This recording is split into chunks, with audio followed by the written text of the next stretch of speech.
இப்போ எம்ஜிஆர்லாம் சும்மா ஒன்றும் அரசியலுக்கு வரலம்மா. முதல்ல அவர் எம்எல்சியாக இருக்கார் 62. அப்புறம் சிறுசேமிப்பு துணைத் தலைவராக இருக்கிறாரு. அப்புறம் கட்சியினுடைய பொருளாளராக இருக்கிறாரு. தேர்தல் பிரச்சாரத்துக்கு 62லேயே போனார். அப்போ தான் அண்ணா வந்து உன் முகத்தை காட்டு, எனக்கு வந்து 30 லட்சம் ஓட்டு விழும், தேர்தல் நிதி முக்கியமில்ல, நீ வாப்பான்னு கூப்பிட்டு போகிறாரு. அப்படி எலெக்ஷன் 62லேயே தேர்தல் பிரச்சாரத்துக்கு போயிருக்காரு. 67ல் குண்டு சுட்டு கிடந்தார். அதனாலேயே ஜெயிக்கிறதுக்கு ஒரு வாய்ப்பு வந்துச்சு.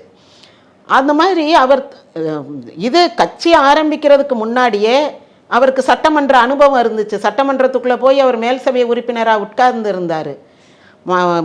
கட்சிக்காரங்களோட அவருக்கு தொடர்பு இருந்தது.